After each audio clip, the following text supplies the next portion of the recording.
Shalom Bapak Ibu Saudara yang dikasihi Tuhan. Seri pengajaran hari ini berjudul Dimuliakan Bersama Kristus. Saudara, tentu setiap kita kalau ditanya pasti mau dimuliakan bersama Kristus. Tetapi harus diakui tidak banyak yang benar-benar merindukannya. Jadi, kalau berkata ingin dimuliakan bersama Kristus, itu hanya sekedar lip service, supaya kelihatan rohani. Dimuliakan bersama Kristus itu sama artinya mengalami hidup kekal di surga dan memerintah bersama-sama dengan Dia. Saudara, saya percaya kita semua tidak ada yang ingin binasa. Semua tidak ada yang mau masuk neraka.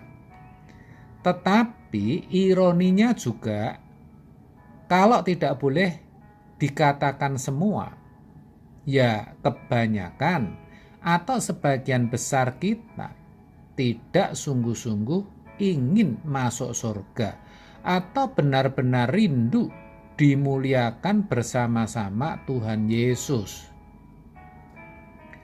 Saya sering merenungkan dan bertanya akan hal ini. Kenapa?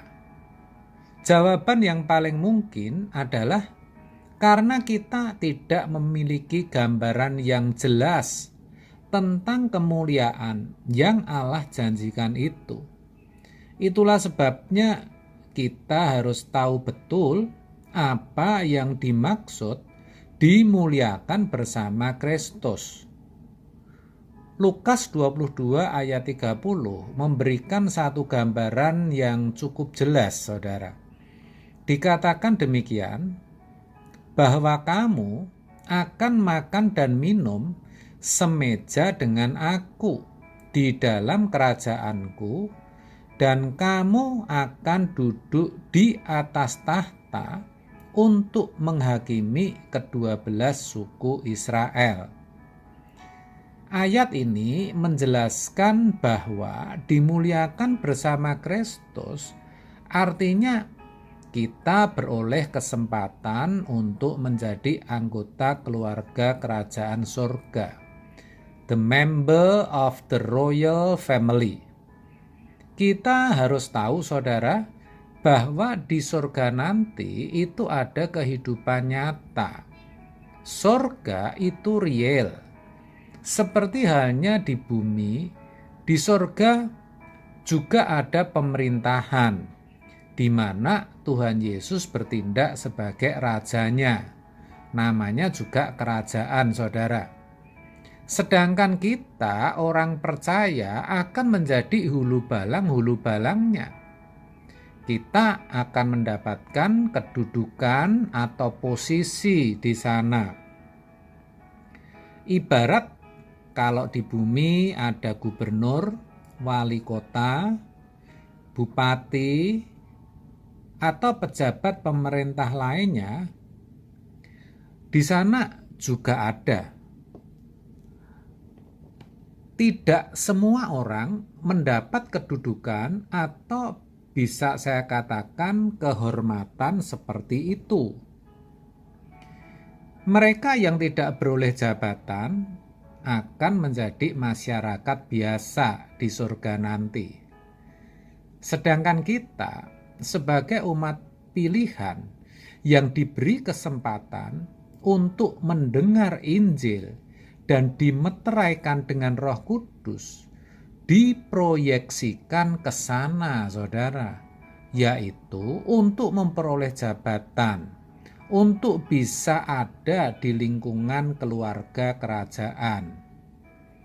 Makanya dikatakan kita akan makan dan minum semeja, sehidangan dengan yang mulia Tuhan Yesus.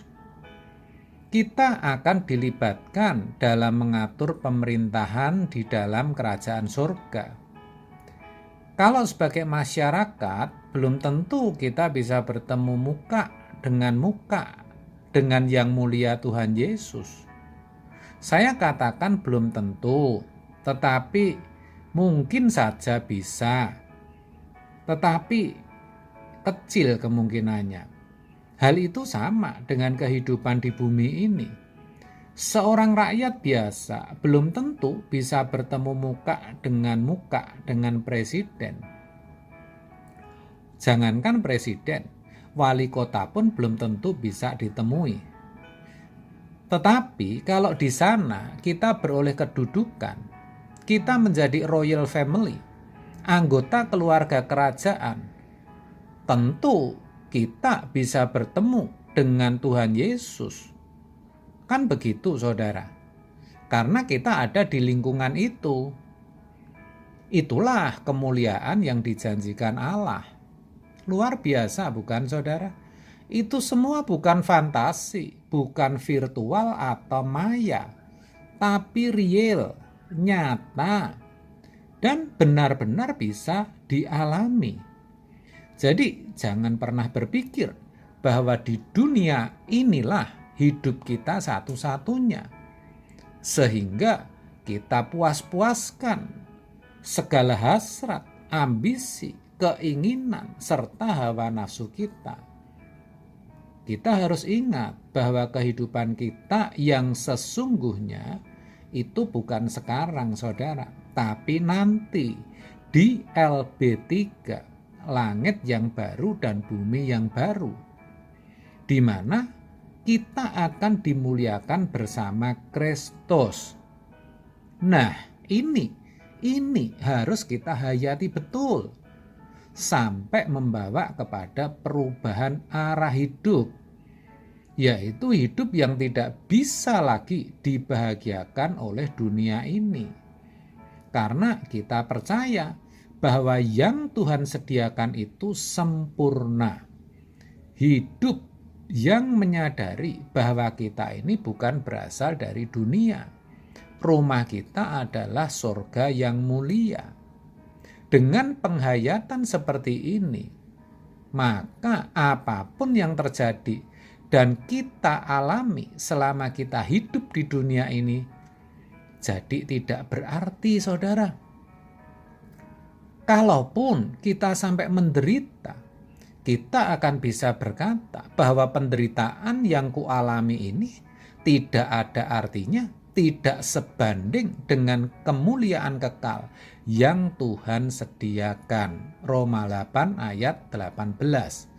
Sehingga tidak hanya kita akan kuat menanggungnya, tetapi kita akan tetap setia juga kepada Tuhan. Karena kita tahu kita akan dipermuliakan bersama-sama dengan Dia. Jadi adalah sayang kalau sampai ada orang Kristen yang tidak menghayati kemuliaan yang Tuhan sediakan ini. Kasihan, saudara, orang seperti itu. Karena sepertinya sudah menjadi orang Kristen, tetapi akhirnya nanti yang diperoleh bukannya dimuliakan bersama Kristus, sebaliknya dibinasakan sebagai sampah kekal di neraka. Tentu itu tidak kita inginkan. Sebab itu saya berdoa jangan sampai hal itu terjadi pada saudara dan saya. Imani kebenaran ini. Tuhan Yesus memberkati. Amin.